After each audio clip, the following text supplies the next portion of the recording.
Voilà, désolé, on a eu une coupure Wi-Fi importante. Donc merci à ceux qui sont restés pour suivre la suite de notre émission en direct. J'en étais à la question de fond finalement, hein. Est-ce qu'il y a une finalité à l'utilisation des rituels sur un plan de didactique ou pédagogique, c'est-à-dire est-ce qu'il y a une finalité en termes d'objectifs d'apprentissage? C'est bien ça qui nous intéresse, puisque nous sommes dans le cadre de l'école. Et la finalité, pour moi, la plus importante dans ce fonctionnement sous forme de rituel, c'est la stabilisation des connaissances. On sait en didactique que une connaissance qui est non stabilisée pour les élèves n'est pas disponible. C'est-à-dire que quand on est en train d'apprendre quelque chose de nouveau, cette connaissance-là n'est pas disponible, donc on ne peut pas l'utiliser de façon pertinente, de façon correcte. Et la question du rituel, ce dispositif des rituels, sa principale finalité va donc être d'aider à cette stabilisation des connaissances. Alors comment ça se passe? C'est la forme de l'entraînement, hein. L'entraînement comme l'entraînement d'un sportif, hein, de haut niveau ou pas, hein, quand on s'entraîne dans un sport, il y a trois, on va dire que s'entraîner, il y a trois choses qui sont cherchées dans cet entraînement via les rituels. La première chose, c'est gagner de l'aisance, de la facilité, de la fluidité dans ce qu'on est en train de faire. La deuxième chose, pour ce qui est des apprentissages mathématiques et qui est très très important, notamment dans le domaine opératoire, c'est acquérir progressivement des automatismes, hein. Et pour acquérir des automatismes, il faut faire fonctionner les connaissances qu'on est en train d'acquérir de façon relativement répétitive et redondante. Le troisième intérêt de l'entraînement, c'est aussi de réviser et de faire fonctionner ce qu'on sait déjà faire. Hein, donc ça fait trois sous-objectifs, on pourrait dire, hein, à l'entraînement. Gagner de la facilité, de l'aisance, acquérir progressivement les automatismes et faire fonctionner ses connaissances. Donc, en gros, on peut dire que s'entraîner, hein, c'est développer le plaisir de réussir et de progresser. Je vais me lever, je ne sais pas si ça suit au niveau de l'image, oui c'est bon. Alors, on peut se poser la question du comment on va mettre en place ces rituels quand on est dans sa classe. Il faut quand même qu'on voit ça un peu du côté pédagogique. Finalement, c'est relativement simple, j'allais dire. Il y a trois ingrédients majeurs à mettre dans la marmite, hein. Euh, la notion de régularité, la notion de répétition, et quand même aussi, le troisième ingrédient, il va falloir quand même quelques contraintes, hein, pour que ça fonctionne. Voilà. Pour ce qui est de la régularité, on va pouvoir s'appuyer sur des dispositifs d'environ, on va dire, le minimum c'est à peu près 3 semaines, hein, entre 3 et 5 semaines, c'est un bon temps, de mise en place pour un rituel, à raison d'une activité si possible plusieurs fois par semaine, on va dire entre 3 et 5 fois par semaine, c'est-à-dire l'idéal finalement c'est une séance par jour de rituel pendant 3 semaines. Ça fait une répétition d'environ 15 petites séances. C'est des séances qui sont très très courtes, donc ça ne nécessite pas dans sa classe de bouleverser son emploi du temps. On peut considérer que c'est de très très bons moments pour organiser des transitions dans sa classe, donc un retour de récréation par exemple, hein, pour apaiser un peu, le climat de la classe. C'est particulièrement bien adapté. Ça c'est pour l'ingrédient de la régularité. Voilà. Évidemment, qui dit activité pratique ritualisée en mathématiques dit répétition. Je parlais tout à l'heure d'artisanat, là je vais parler de musique, hein, mais finalement c'est un peu comme un musicien qui va faire ses gammes, les activités rituelles. Il faut que les activités soient successives, bien sûr que les tâches soient successives, mais elles doivent aussi se ressembler de manière à ce qu'il n'y ait pas de rupture entre chaque tâche. Il faut vraiment jouer sur la redondance et la répétition. On a toujours un petit peu peur en tant qu'enseignant d'avoir l'impression de rabâcher quand on va faire 2 ou 3 fois la même chose. L'idée du rituel, c'est vraiment de jouer sur la redondance. Par exemple, pour éviter d'avoir à répéter la consigne à chaque fois qu'on va démarrer son rituel. Au bout d'une ou deux séances de rituel, tout le monde sait ce qu'il a à faire. On s'installe, on démarre, ça dure 5 minutes, on boucle et c'est terminé. Donc l'idée c'est que la redondance soit là sur les types de tâches, bien entendu, hein. Et puis si on choisit, et ce qui est une bonne idée, hein, de faire varier un petit peu la difficulté dans le processus de ces tâches ritualisées, il faut faire attention à ce que la progression qu'on se fixe ne fasse pas de saut trop important, de manière à ce que les élèves ne se retrouvent pas en face d'un rituel qui va durer 5 minutes avec d'un seul coup une consigne qui est trop différente de celle qu'il avait la fois d'avant. Voilà le troisième ingrédient.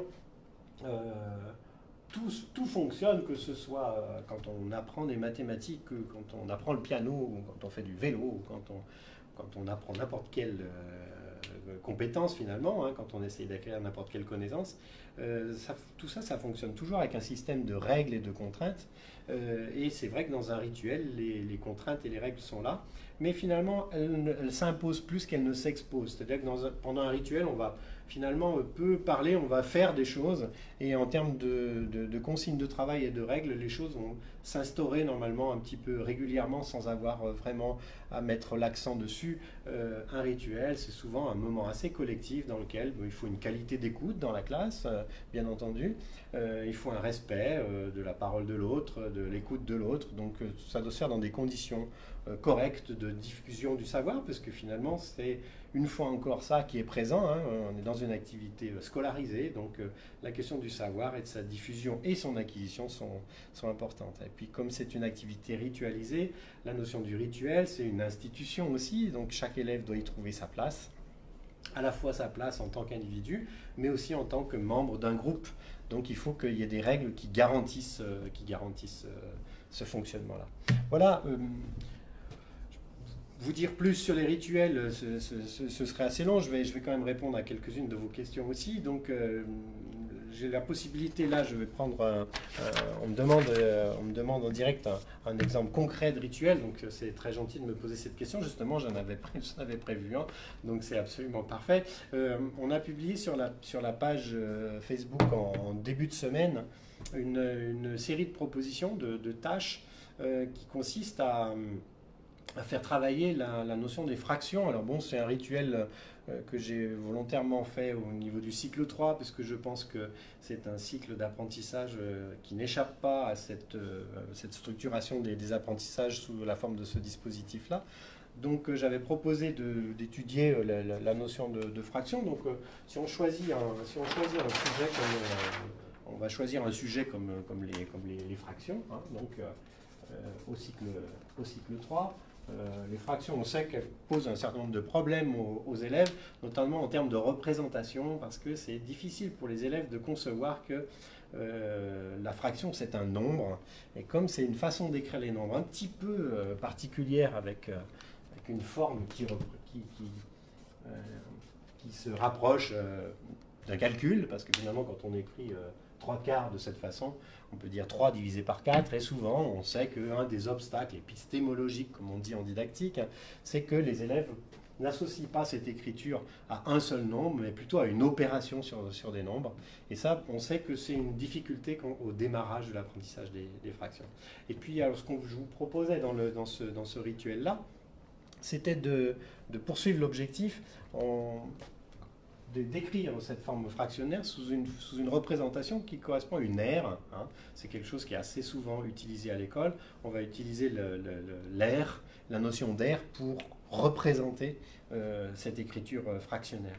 Alors voilà, j'avais proposé sur la page Facebook lundi une série d'activités de 15 tâches à faire sur 3 semaines, à raison de 5 tâches par semaine, et avec un support de travail qui est l'affiche. Bon, évidemment, si vous avez la possibilité de projeter des choses avec un vidéoprojecteur, c'est bien aussi, mais là, sous la forme affiche, voilà l'idée du rituel, avec qu'est-ce qui va être ritualisé, c'est-à-dire qu'est-ce qui va être redondant.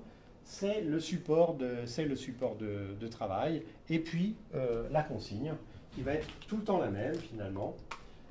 Qui va consister à dire si l'aire de la surface rouge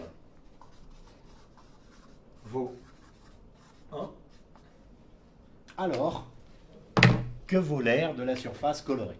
Voilà. Et on va jouer à colorier les surfaces qu'on va choisir ici pour représenter des écritures fractionnaires différentes. Donc qu'est-ce qui est stable? C'est le dispositif de travail, la figure reste la même. Et qu'est-ce qui va varier? Eh bien, les zones, les surfaces qu'on va colorier, et puis on va jouer avec ça, avec des choses qui peuvent être faciles ou difficiles. Donc, moi, je vous ai proposé une série sur la proposition qui était faite lundi. Bon, en direct ici, on peut se dire qu'effectivement, on va avoir des choses qui sont relativement faciles comme celle-là. Évidemment, là, on est dans le cadre d'une tâche qui est simple, qui permet à tout le monde de réussir. Petite clé aussi, hein, pour qu'un rituel soit bien réussi, il faut que les premières tâches qui sont confiées aux élèves soient faciles, de manière à ce que tout le monde puisse réussir les premières tâches. Et il vaut toujours mieux entendre sa classe dire c'était trop facile, maître, que c'était beaucoup trop difficile, on n'y est pas arrivé. Hein. Alors évidemment, c'est trop facile, il faut le dépasser, mais voilà. Alors après, on peut évidemment compliquer les choses et puis colorier des surfaces différentes comme là, où on est au quart de l'unité, ou jouer après, commencer à jouer avec des choses, avec des demi, avec des trois quarts, avec la reconstitution de l'unité. Et puis après, évidemment, on peut aller plus loin et puis travailler sur des surfaces qui sont plus grandes que l'unité et progressivement emmener les élèves sur ce type de travail-là. Là, il y a une proposition pour la première semaine qui est cette figure-là. Et puis si je vous montre pour la semaine numéro 2, hein, donc là on était en semaine 1, et puis en semaine 2, ce que j'avais proposé dans le dispositif, là, de changer un tout petit peu. Vous voyez que la figure reste globalement la même, il y a quelques petits aménagements qui consistent finalement à permettre d'investiguer des nombres différents et puis des fractions différentes. Voilà ce qui a changé ici pour les spécialistes. Ils vont vite voir que c'est cette partie de la figure qui a changé. Et pourquoi cette partie de la figure est intéressante? C'est parce que cette fois, on a divisé les zones de ce carré en 3 ici, ce qui va nous permettre d'investiguer les fractions type 1 tiers, 2 tiers, sixième, 2 sixièmes. Voilà. Et puis la troisième, c'était permis un petit saut dans la représentation pour la semaine 3.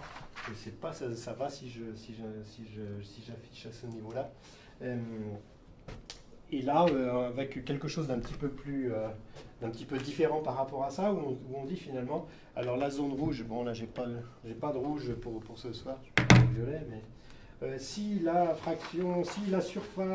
de la surface rouge vaut 1, et puis alors là on va jouer à se dire de temps en temps que la surface, l'aire de la surface qui vaut 1 est ici, et puis des fois on va la jouer ici, et on va rajouter une deuxième couleur.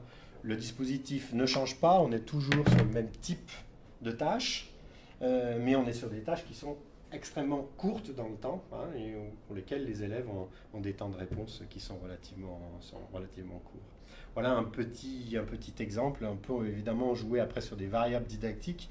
Hein, on peut jouer sur les formes de la représentation des fractions ou sur le corpus de nombres qu'on va utiliser. Voilà, je vais voir s'il y a une ou deux petites questions en direct. Là, donc, je regarde mon ordinateur. Je fais ça en live. Alors, est-ce qu'il y a une ou deux questions auxquelles je pourrais déjà répondre?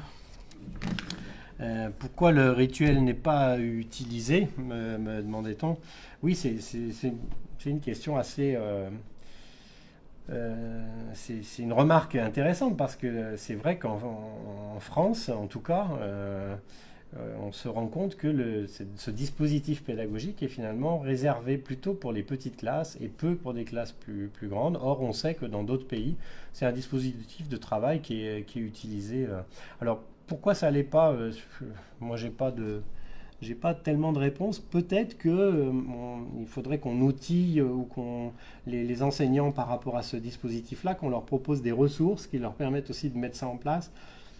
Peut-être qu'on les rassure sur le fait aussi que finalement, parmi tous les dispositifs pédagogiques qui sont proposés, mettre en place un rituel, c'est vraiment pas ce qu'il y a de plus coûteux en termes d'investissement de temps dans sa classe. C'est l'affaire d'une petite séance de 5 minutes pendant 3 ou 4 semaines. Donc je pense que c'est plutôt des outils ou des ressources qui vont manquer aux enseignants qui font que ce dispositif-là est moins utilisé en France que dans d'autres pays, comme en Amérique du Nord, par exemple, notamment, ou aussi en Europe du Nord, du côté des pays comme la Finlande ou la Suède, en tout cas pour la Finlande. Voilà. Est-ce important que le rituel ait lieu au même moment de la journée? Moi je dis toujours, quand on met en place un rituel, par exemple, on met en place le rituel sur les fractions, plus on va ritualiser aussi le moment de la journée auquel ça se passe, mieux c'est. Quelque part pour les élèves, de savoir que pendant une semaine, 2 semaines, 3 semaines, on va se retrouver dans un dispositif qui est toujours le même, qui va durer toujours le même temps, et à la même heure de la journée, ça a quelque chose de rassurant sur lequel, au bout d'un moment, on va plus se poser de questions.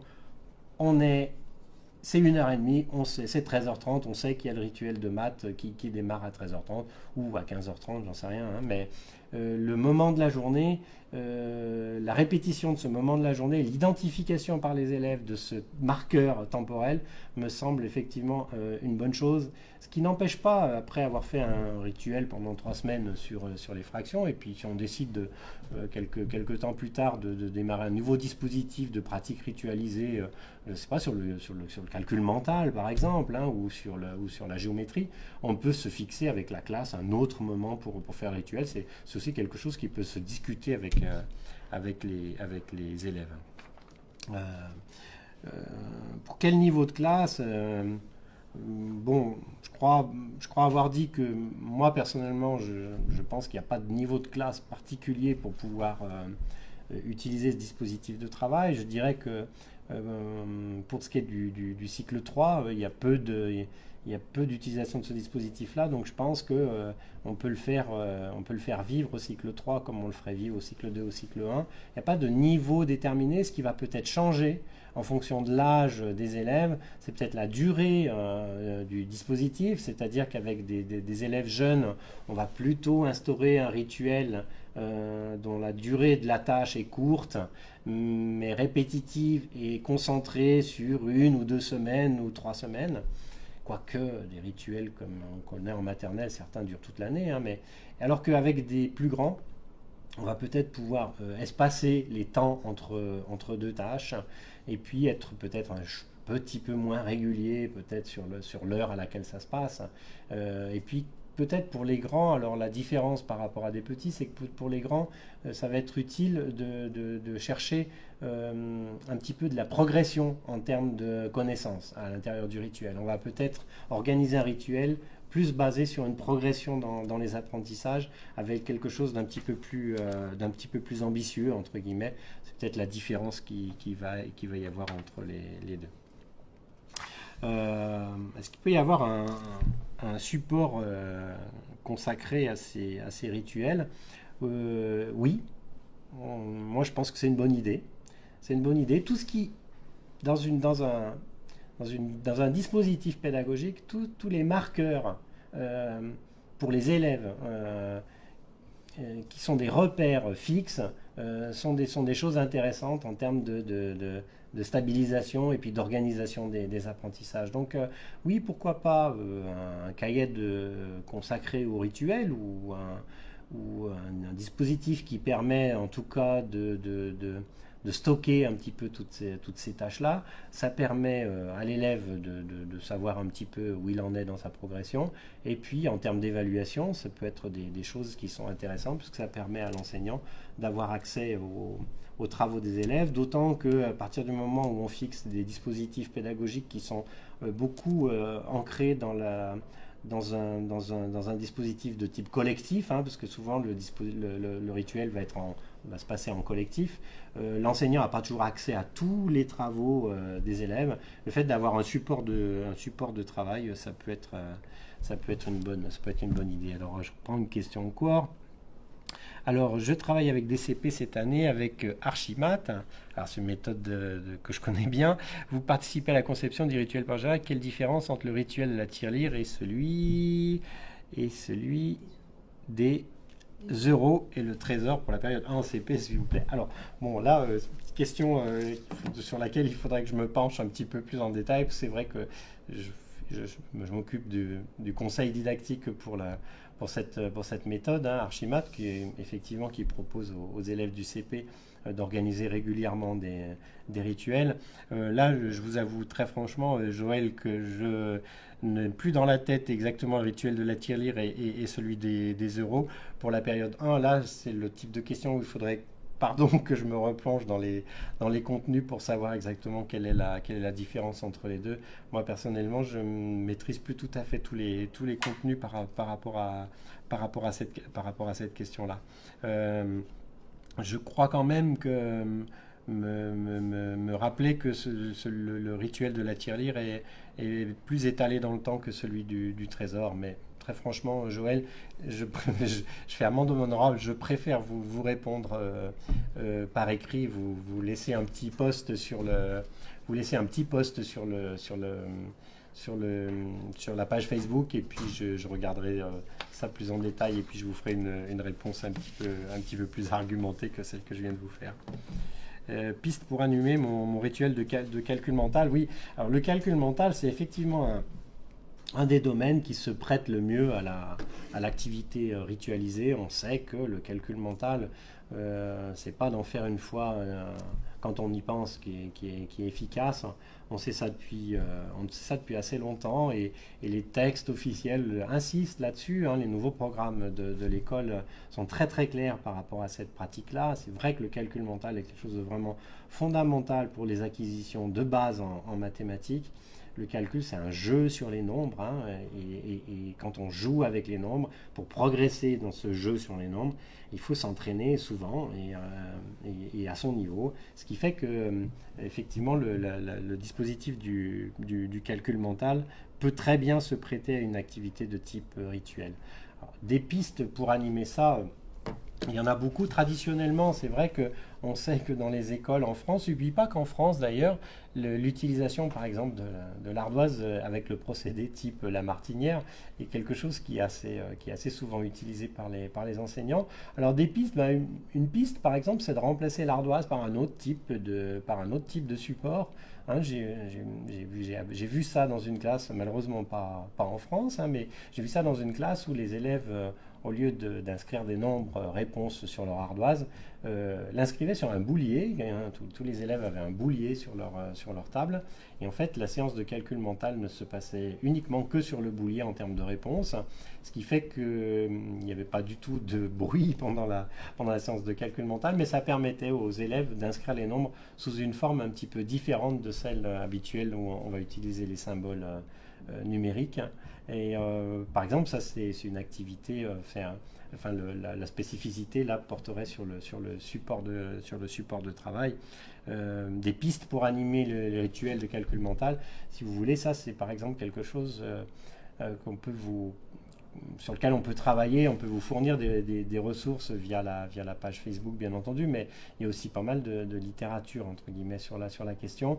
Très souvent, alors je vais te donner un conseil, je ne sais pas de qui vient la question, pardon, j'ai pas noté le prénom de la personne qui pose la question sur les pistes pour animer son rituel de calcul mental, mais alors il y a de très bonnes pistes à l'étranger. Donc si vous avez la possibilité de fréquenter des sites qui ne sont pas forcément francophones, mais je pense à des sites américains ou canadiens, vous pourrez trouver sur ces sites-là des ressources. Alors c'est pas grave que ce soit en anglais, hein, parce que quand il s'agit de nombres, ma foi, on s'en sort assez bien. Il y a beaucoup de créativité du côté anglo-saxon, je trouve, pour présenter les activités de calcul mental. Et bon, c'est promis, on fera quelque chose là-dessus. Est-ce que je prends une autre question encore? Est-ce qu'on a un peu de temps? On va bientôt boucler, hein, on va. Alors, 25 bouliers dans une glace, ça fait du bruit. Alors, c'est pas tout à fait vrai. Ça dépend du boulier qu'on utilise. Là, les bouliers que les élèves utilisaient, c'était des bouliers qui étaient spécialement conçus pour cette activité-là. Ce n'étaient pas les bouliers achetés dans un grand magasin dont je ne citerai pas le nom, mais que tout le monde connaît avec son boulier à moins de 10 euros. On peut faire en sorte que les bouliers fassent moins de bruit. La classe que j'ai vue utilisait un boulier dont les tiges étaient en bois et les billes, entre guillemets, les boules plastiques, enfin c'était d'ailleurs pas du plastique, hein, qui glissaient sur ces tiges, étaient dans une matière type, on appelle ça du polystyrène, ce qui fait qu'il n'y avait absolument aucun bruit quand on déplaçait quand on déplaçait les billes sur les tiges en bois du boulier.